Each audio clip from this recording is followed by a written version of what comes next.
the Basic Architect. Yeah, so, episode 1.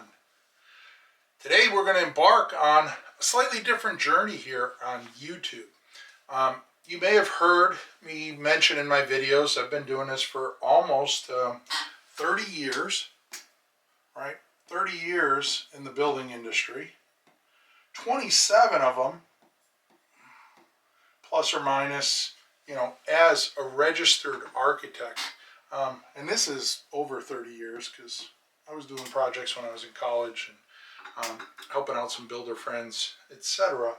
But 27 years of licensed architecture, literally hundreds and hundreds of projects in that time. But one of the unique things about who I am is about a third of that time I worked at Building Science Corporation. And, working with Joe and Betsy and the likes of Armin Rudd, Peter Yost, Nathan Yost, Coda, and a whole bunch of other people, Neil Moyer, I gained a certain level of knowledge that a lot of architects don't typically get. And so this cross-pollination of building science and architecture makes my perspective very, very rare and very unique in the industry. And so I thought, I've been doing this for 30 years. I shoot a lot of videos on YouTube. I get a bunch of people that watch them. Great comments. Thank you for the positive feedback. And thank you for the negative feedback. If you feel something isn't working, certainly let me know and I'll try and rectify it.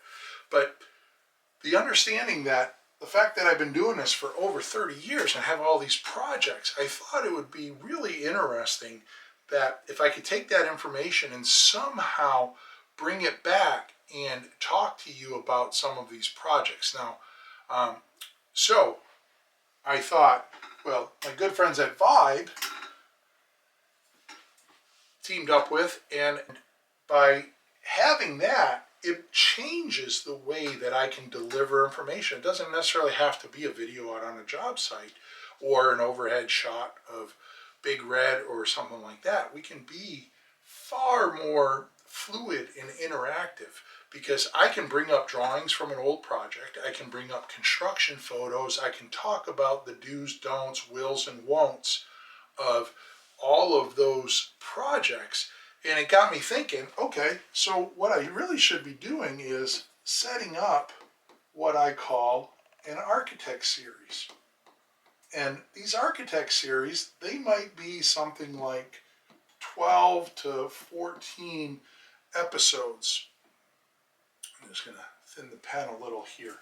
And in that 12 to 14 episodes, we're going to go over different things, details, plans, elevations, numbers, air tightness numbers, strategies for water management, the whole 9 yards. But you'll get a really good understanding of where I've come from and the information and how that information has grown with me. And then the projects that in the other videos that you see that are really current, you'll be able to get some understanding of where did some of that knowledge come from, where did that learning come from, and you'll be able to understand kind of the lineage of thought, right, as I curate this information that I have gotten, used it, developed it, enhanced it, and continue to enhance it and share it with the likes of you. So, Architect Series, 12 to 14 episodes. I thought the very first project, actually before you go there, as you know, it's the Basic Architect Build Show Network. I have over 200 videos in 3 series there. So there is a ton of stuff to watch. Go check it out, buildshownetwork.com. And then, of course, the Unbuild It podcast, where I team up with my good friends Peter Yost and Jake Bruton. And we talk everything building. Jake's a builder. Peter is a building science nerd to the nth degree. I could talk bad about him because he's never going to watch this video. And but if I have a question, Peter is usually my first call. So it's good to have a friend like Peter in your back pocket. Or if I want to bounce something off, I'll give Jake a call and we'll talk about an assembly or something, whether it's for a project with him or not with him. But so, moving on. Passive House 2011. So this is a certified passive house.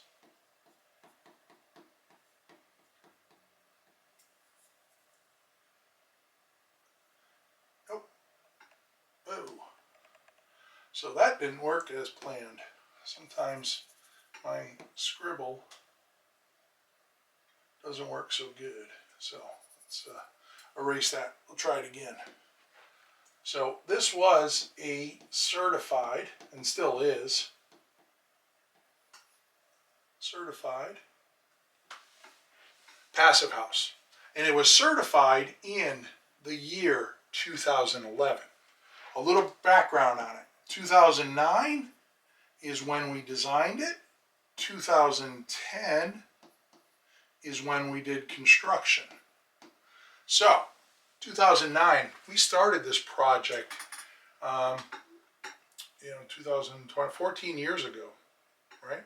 So 14 years ago, but I promise you, some of the details you're going to see in here, I was doing details and developing some thoughts on how to build houses 14 years ago that are still way beyond what the industry is thinking today. But that's that kind of difference of my having that building science background and having such a great mentor as Joe and Betsy and all of the others that I spoke with is, for years I lived and breathed this stuff. And then, shortly before this, Passive House came to America. I want to say this is probably something like the 5th Passive House in America. I mean, it was certainly in the early days of Passive House. So, nobody really knew about it. And I'm going to confess something to you here, because I didn't really understand what Passive House was. I got called into this meeting with a builder friend of mine that got me engaged with this homeowner. And the homeowner, we're sitting at the table and he says, I really want to build a passive house and get it certified. Are you familiar with that? And of course I said yes, and I wasn't. But you have to understand, when opportunity strikes, you got to be ready. So I said yes, but then I immediately excused myself, went into the powder room, and I'm in there Googling, what is a passive house? Oh, set of parameters, air tightness, energy per square meter, metrics, built based on super insulated structure, air tightness, all of that. Yeah, we could do that. It's nothing but building science, and this is the stuff that I've been doing. So I came back out and said, oh yeah, passive house. I've never done one, but it's based on an energy metric per square meter. It's a super insulated structure that has an air tightness standard, and rambled on a few things. Got the client to understand that, okay, he knows what I'm talking about. Now, I didn't know passive house, but I understood the strategy and I understood the building science behind passive house. So, of course, I said yes. They signed on, and we were off and running on our passive house 2011. It's located down on the Cape. It's climate zone 5. Of course, done by me, quick sketch of it here, but I figured this would be a really good one to start because there's a lot of thought processes and thinking that were born in this project, given that not only was it my first certified passive house, but it was one of the nation's very first certified passive houses. So from here on out, we're going to do the 12 to 14 episodes in this architecture series, but I'm going to take the name and I'm going to condense that a little, and we're just going to call it PH11, Passive House 11, meaning 2011 when it got certified. So let's talk a little bit about the house. There's a quick picture of it. two-story structure. Notice some of the building science amenities there, right? That, you know, there is coverage, water management coverage there, water management coverage all on the second floor. This roof turns the corner, covers that window. The door is covered. Everything here is protected, right? We have a recessed entry here. We have protection over each of the windows and doors there, protection here, protection there, there, and there. So we have good water management. Remember, even though this is a passive house, one of my favorite quotes, and I'm going to write it up here, is if it don't last, it don't matter. We'll see if Vibe cracks that, right? So, if it don't last, it don't matter. Yeah, it's not the best English, I get it. It should be, it doesn't matter, I get it. Don't go beating me up in the comments. But my point is, even though we're going to embark on a certified passive house, we can't give up water management strategies. We want this house that is being built to an energy standard that's probably going to reduce the energy use by something like 80%. And we're going to take that number so far down, but it doesn't do us any good to build that house if we're going to put it in a dumpster in 10 years because it's failing or has water management issues or the like. So the first number one priority is we always have to build a house that lasts, because if it don't last, it don't matter. My second quote here is durability first.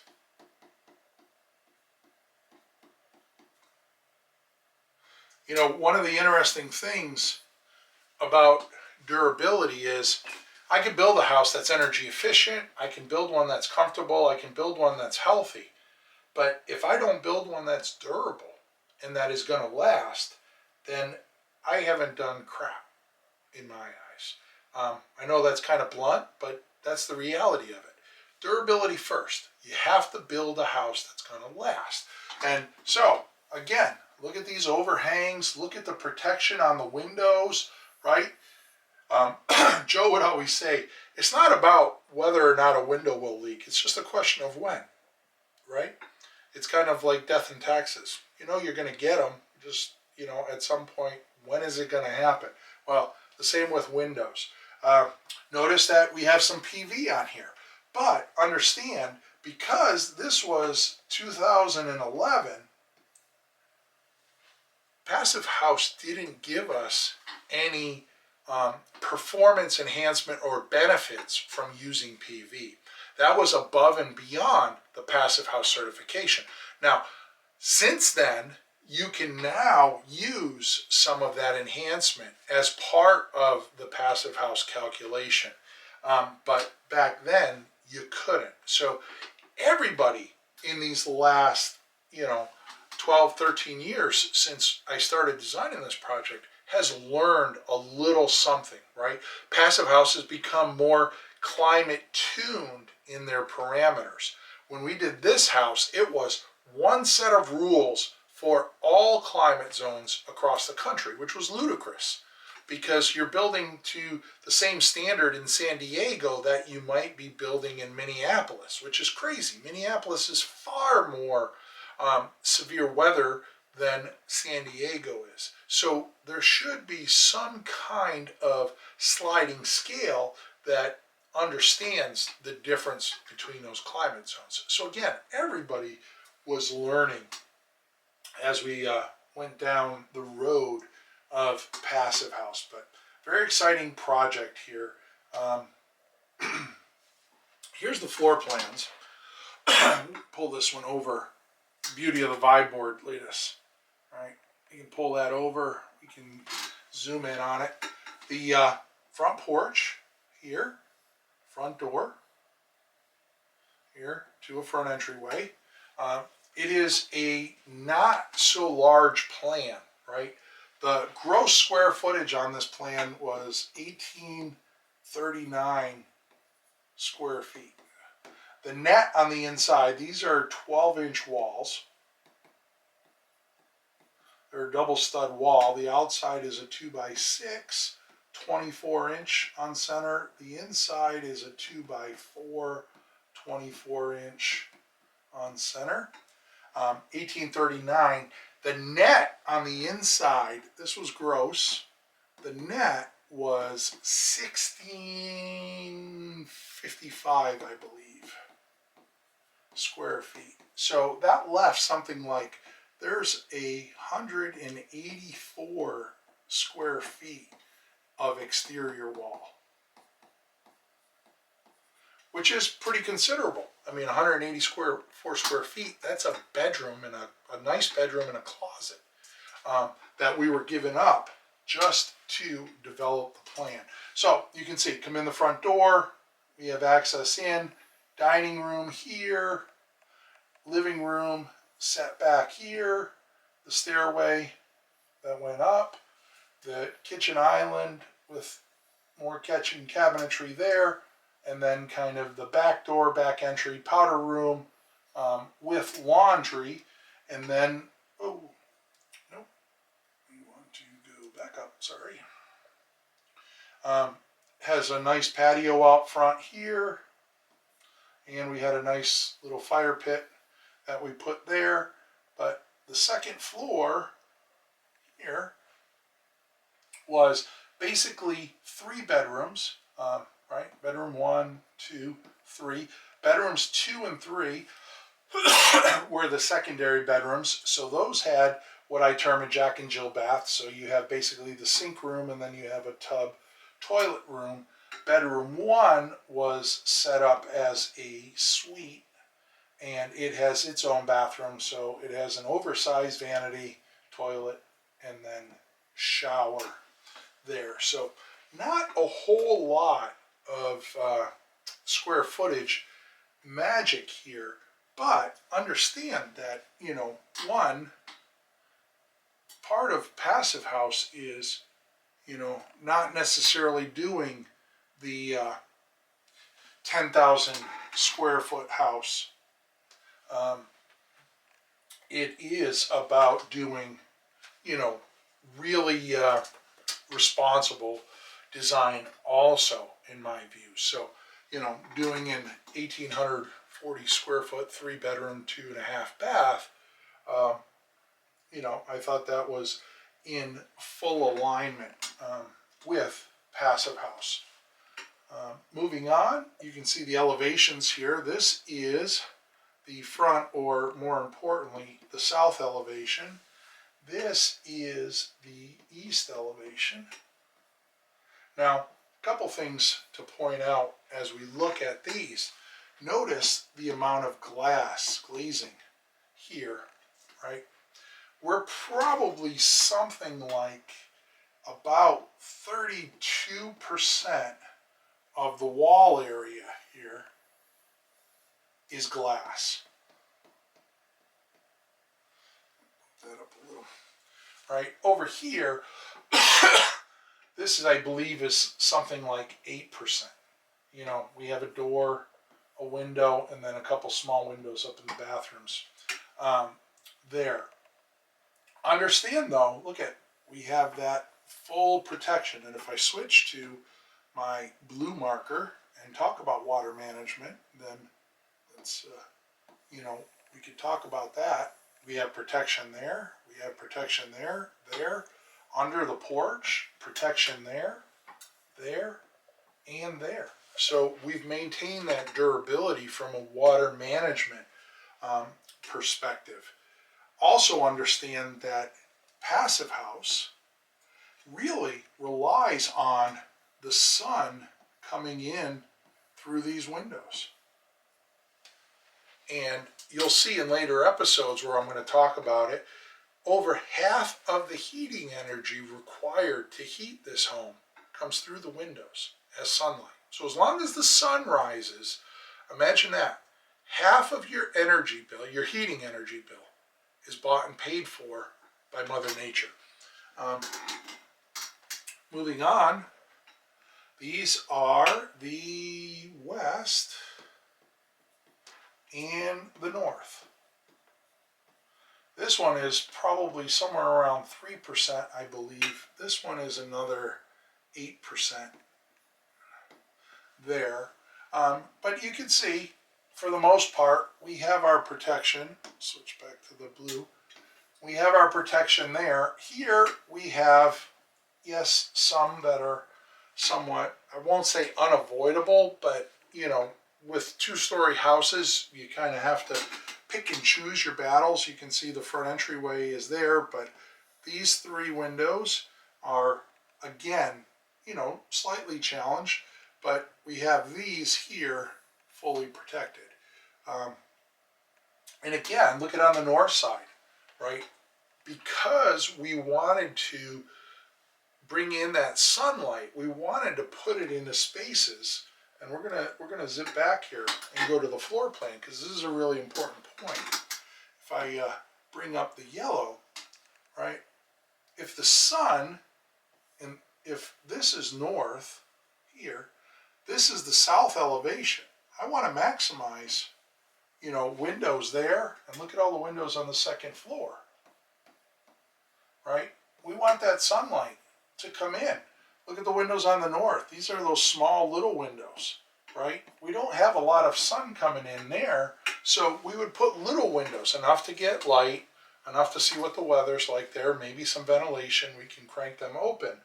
But we really want to generate this because that's giving us that plus 50% of our heating energy from the sunlight, right? So, when we're talking about the house here, the floor, I'm going to switch to green.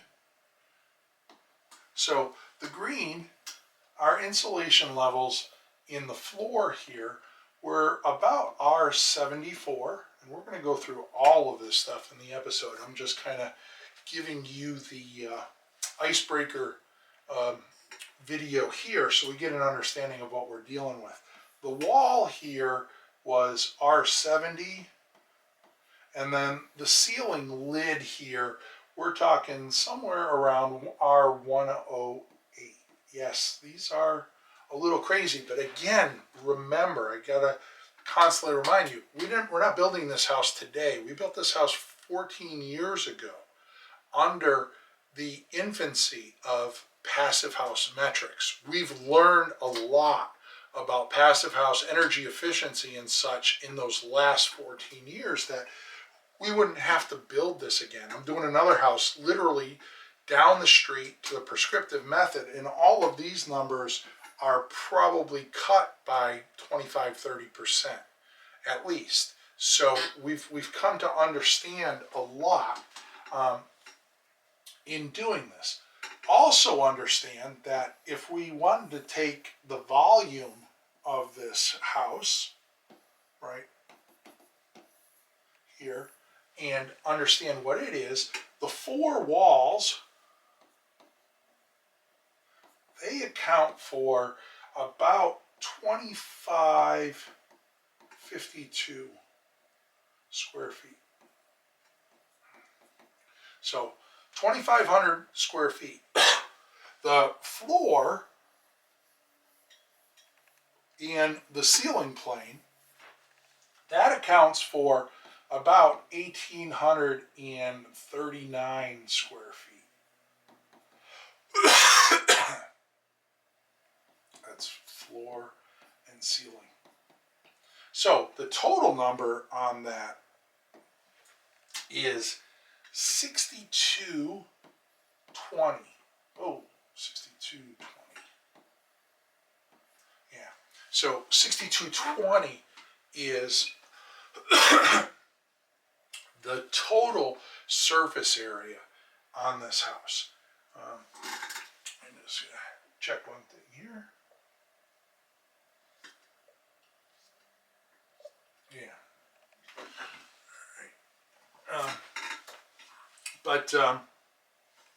And also understand that when you're dealing with passive house, for an air tightness, I'm going to go back to red, you're looking for 0.60 air changes per hour, ACH, at 50 pascals of pressure. And that's our maximum number that we're allowed to develop the air tightness on. So anyways, that's a brief overview. We're going to visit this stuff again as we move through the drawings, and we're going to talk about all of the details, the framing plans, all of that stuff.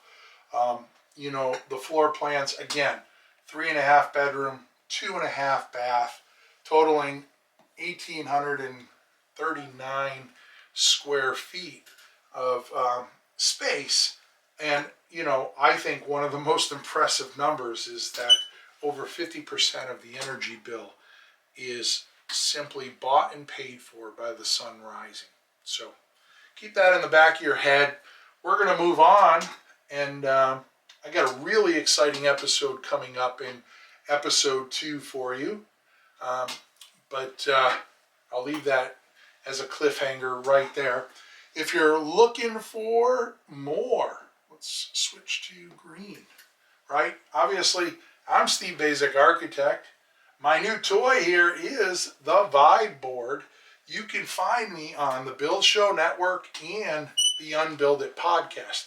But if you're a social media guru, I try and enhance all the different platforms. So you can find me on Instagram at Steve Basic Architect. You can find me on LinkedIn at Steven Basic. You can find me on Facebook. You can find me on TikTok. And of course, you already found me on YouTube. So you don't have to go look there, but what you do have to do is go tell all your friends, say, hey, I'm watching this video series. It's really cool. It's called PH11, and it's on YouTube by Steve Basic Architect. And what you're going to do is tell them to smash that subscribe button, right? You know what's coming next. You got it. I'm Steve Basic Architect. This is the PH11 serials. That's the completion of episode 1. Until next time, long live our building.